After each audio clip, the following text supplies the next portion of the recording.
guys, how's it going? My name is Dal. For the next upcoming expansion of Dragonflight, Blizzard announced they're looking to revamp and improve our class talent system. The main purpose of this revamp is to build upon our classes instead of constantly relying on borrowed power systems. This new talent revamp looks like a mixture between the classic WoW and the current WoW design, providing the player a lot of hybrid potential and opportunity to pick up different utilities to customize their class in various impactful ways. While not every single class talent tree has been revealed just yet, we did get a sneak peek at the Restoration Druid talent tree, and we saw that the Druid Nightfall ability of Convoke is making a return. In a recent interview, Blizzard did state that some of the more impactful borrowed power systems over the last few expansions, things like artifact traits, tier set bonuses, legendary effects, Azerite traits, and many more, might be seen again in your class's Dragonflight talents. In today's video, I want to dive into the last few expansions filled with borrowed powers, and pick out some of the most exciting and powerful traits, powers, tier set bonuses, and legendaries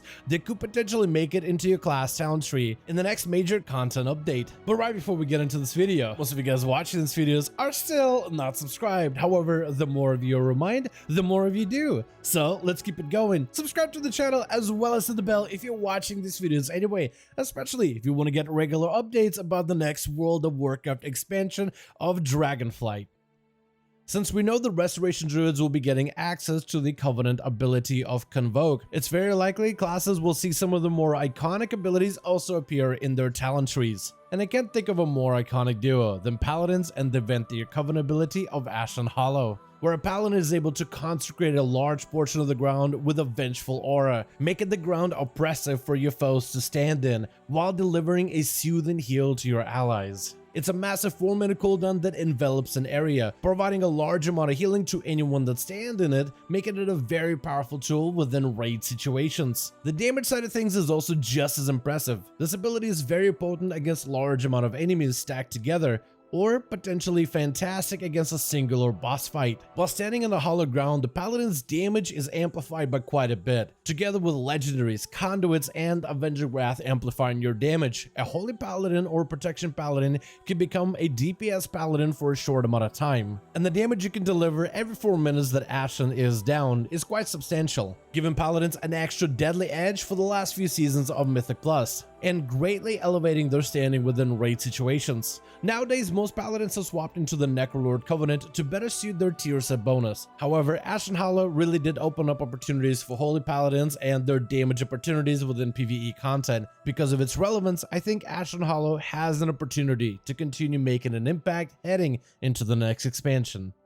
When it comes to Priest, I would love to see the return of the Disc Priest Light's Wrath ability, added way back in Legion with your artifact weapon. During the expansion of Legion, every other healer received an artifact weapon with a healing effect, but the Discipline Priest got to embrace its natural damage playstyle, punishing enemies while healing your allies' wounds. And their artifact weapon was iconic because it gave them the ability of Light's Wrath, a supercharged bolt of radiant damage that had a single target with a massive nuke. This damage could be increased further by applying atonements on allies, and in a raid setting with 28 players, you're able to supercharge the ability, giving it even more scaling potential the more allies you're trying to heal. At the time, the ability was both fun and iconic to the gameplay, letting a priest apply a little bit extra burst and pressure during critical situations in raids and dungeons, and feel like you're making an impact in the situation.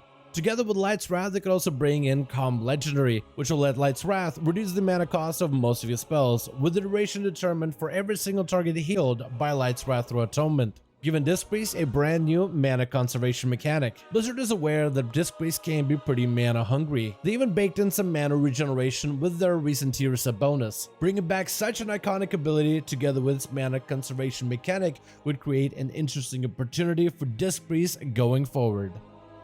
I'm a pretty big fan of what Blizzard done with mages, especially Arcane, in the expansion of Shadowlands, specifically when it comes to the Kyrian Covenant and the missile-oriented gameplay. For the last few expansions, Arcane mages have mostly utilized Arcane Blast as their filler ability, which can make the rotation in PvE content pretty repetitive and not as satisfying. The Kyrian Covenant broke that mold with a missile-focused gameplay. Every missile builds up stacks for a powerful barrage, which can be augmented with various buffs in order to be extra bursty. This barrage damage playstyle has both potential in AoE situations and single target, and gives arcane mages an opportunity to play their spec in a different way, giving them competitive damage output while adjusting the rotation to be varied and more fun in creative ways. And I very much hope that this missile-focused playstyle, together with its barrage elements, continues into the next expansion.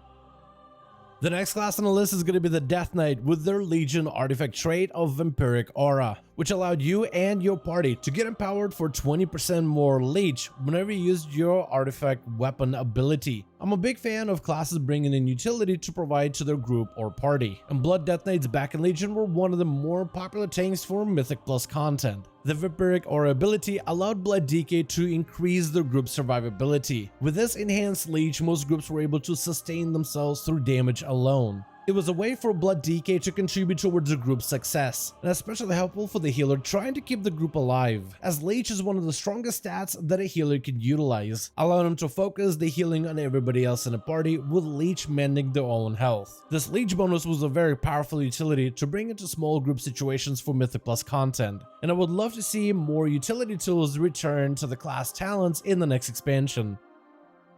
Next class is going to be the Warrior, and in the patch 9.2 they got one of the more exciting tier sets. The 2-piece bonus granted him an extra charge on Raging Blow, with Raging Blows giving him a chance of activating Recklessness, which greatly enhances the damage as well as the rage generation for the Fury Warrior, giving him an incredibly fast-paced playstyle. But also this tier set offered even more interactivity, specifically with talents like Reckless Abandon, which transforms your Recklessness to be deadlier than ever before, empowering your Bloodthirst and Raging Blows to be far more powerful. Your Raging Blows become crushing blows, obliterating your target and causing you to charge through them, making it very difficult to shake off a Fury Warrior in PvP or allowing Fury Warrior enhanced mobility in Mythic Plus and Raid content. The tier set also has a lot of interactability within conduits as well as talents in order to give you even more uptime on Raging Blows, and therefore more uptime on Recklesses, which can also be enhanced by Reckless Abandon, which further enhances the sustained damage of this rampaging warrior, creating fun and fast-paced gameplay that I hope we'll see in the next expansion.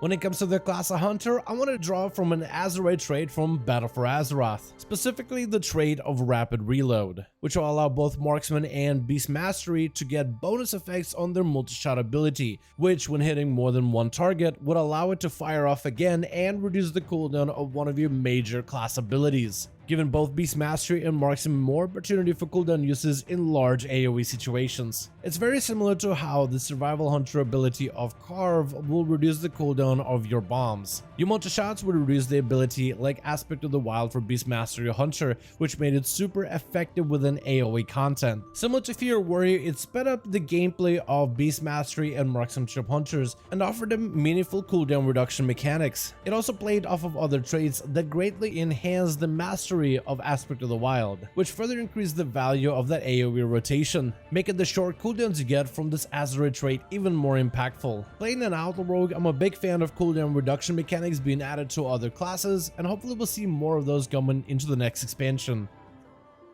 When it comes to Shamans, I'm a huge fan of the Earthquake Legendary, which gives any spec of Shaman an opportunity to turn their defensive Earth Elemental into more of an AoE powerhouse. This legendary has become one of the more popular legends to run for Restoration Shamans, offering competitive damage in Mythic Plus content as well as PvP situations, turning a 5-minute defensive cooldown into a much more of an impactful ability. Together, both the damage and the crowd control of the Earthquake knockdown can be quite helpful in a variety of situations. I'm a big fan of seeing more interactivity between Shamans and Elementals. Majority of that Elemental gameplay, however, is resided with the Elemental Shaman. Seeing a Restoration Shaman turn the Rock Boy into a damage powerhouse reminds me of the hybrid potential that Blizzard is pushing for in the next expansion talent revamp. And with how popular this legendary has become over the last few seasons, I imagine we'll likely see the Rock Dwayne Johnson make a return in Dragonflight.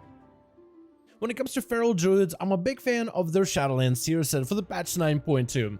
Even the nerf version at least addresses some of the issues with the Feral Druid, primarily the lack of AoE damage. The tier set augments Berserk to also apply a cosmic bleed upon any nearby enemies, with the damage falling off the more targets you affect. But this bleed is quite potent, and it does make up some of the difference of the Feral's lacking AoE damage within Mythic Plus situations. The tier set also improves on Berserk even further by adding it a cooldown reduction mechanic. This tier set bonus allows Berserk the ability to become a much more meaningful of a cooldown. The cooldown reduction also encourages a more active gameplay of spending and building combo points, which can greatly speed up the rotation of a Feral Druid, which at times can feel sluggish, creating for both a fun active experience but also filling in the gap that a Feral Druid has been lacking on in quite a while, and that is the lacking AoE damage component, which hopefully will see some improvements like the tier set being baked into the talent trees in the next expansion. And the final class on this list is going to be the Rogue, with the spec of Assassination primarily highlighting the tier set bonus of the patch 9.2. Both the 2-piece and the 4-piece promote a dot-heavy gameplay of bleeds and poison nature effects, which allows you to turn a lot of this sustained assassination damage into a valuable burst. The 4-piece bonus specifically is very fast-paced, allowing you to keep refreshing bleeds upon your target as they liquidate from within. Together with the Vendetta cooldown reduction legendary, it allows you even more uses of this tier set bonus, allowing Assassination to blend dots and bursts as they focus down a singular target. The 2-piece shift bonus can also spread to multiple enemies, allowing you to focus on multi-dotting aspects, whether in AoE situations or a cleave with a handful of targets. This fast-paced gameplay has been one of my favorites of Assassination for the patch 9.2. And hopefully we'll see more of this similar type of gameplay focused on damage over time abilities heading into the next expansion of Dragonflight. And that's going to be everything we got for today's video. Take a look at some of the borrowed powers that could potentially make it into the next expansion of Dragonflight. I want to thank you guys so much for watching this video, and I hope you enjoyed. Let me know your thoughts in the comments below. Let me know in the comments specifically what are some of the other borrowed powers of previous expansions, like artifact weapons, Azerite traits, or even coveted abilities that you hope will make it into the revamped talents of the next expansion of Dragonflight. Let me know all your thoughts in the comments below. As always, if you guys enjoyed this video or found it informative, go ahead and give it a thumbs up. I would very much appreciate it. And as per usual, in the description of every single video and live stream, we have a link to our Discord community channel. Probably the best place to reach out to me directly in case you want to let me know what you thought about this video update or hang out with the other members of the community discussing the next World of Warcraft expansion. But otherwise, thank you all so much for watching. I do hope you guys enjoyed. Let me know your thoughts, and as always, I'll see all of you guys in another video.